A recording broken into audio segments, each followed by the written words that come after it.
My family and my friends were just wonderful, and my coworkers, they really made it possible for me to go through this and focus on getting better.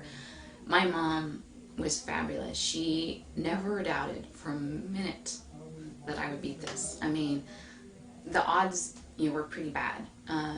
They, maybe a 1 in 4 chance that I'd make it to 5 years, and the average survival time supposedly for stage 4 is 18 months.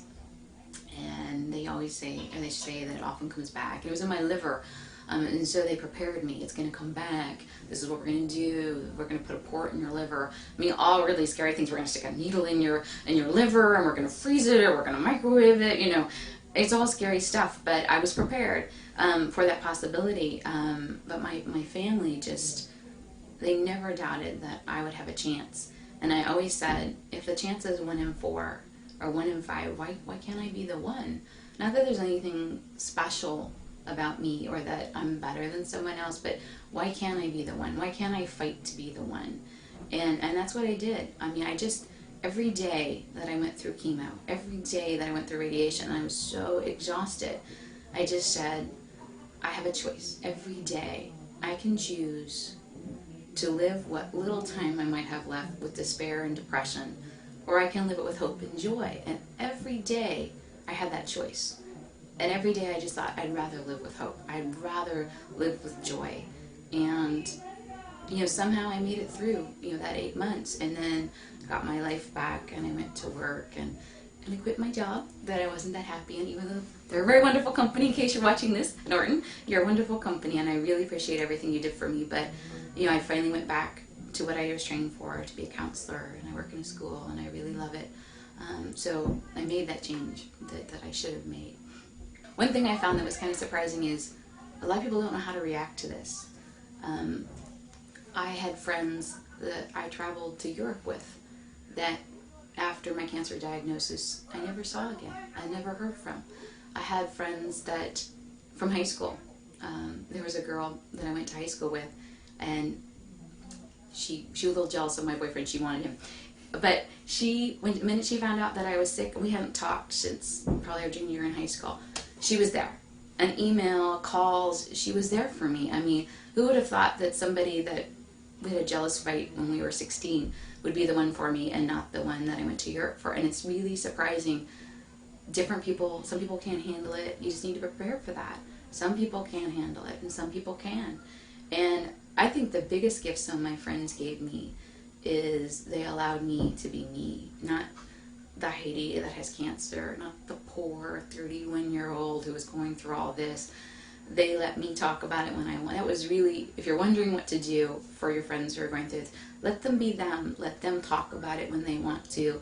Let them choose if they want to. I mean, I had another friend, it was all about her, how she was dealing with it, how she was worried she had cancer. And it was so draining to me that I just couldn't do that. So I think that's one lesson I would tell people is many people don't know how, and all you can do is just let them be who they are. Well, I actually applied a couple years ago to do the Colondar, and I didn't get picked. And I think that was the year they did couples, and so I just didn't fit in. And I was like, okay, whatever. I mean, I wasn't upset. I was just like, okay, whatever. And so I was at my job. I'd forgotten all about it. I think it was a couple years ago. And I get this call from Molly, and she's like, would you want to be a model this year? I'm like, really? And I was like, you do know the scars attached to a 42-year-old stomach. And, she was cool with it.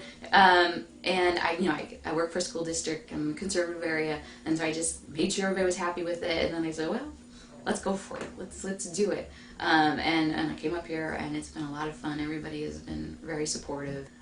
I was probably about halfway through, and I saw all the shots, and they made everybody look so beautiful and so just interesting, everybody in different ways. I was feeling a little worried that I couldn't have held up, but Mark just makes it so easy. He just makes you so comfortable, and he somehow pulls out things. It's exhausting, but he just pulls out things of you don't really know you have, and it's a lot of fun. It's tiring, but it's a lot of fun, and I think everybody's finding that to be the case too. The hair and makeup makes you look fabulous, and then he makes you feel good and takes the photographs. So, and I think he was saying to me, wow. I said, I bet you say that to all the girls. He goes, I do, but all the women are wonderful. I guess he thinks the guys are too, but I don't know. We didn't talk about that. But, he really just has a way of making you feel comfortable and like you want to do your best.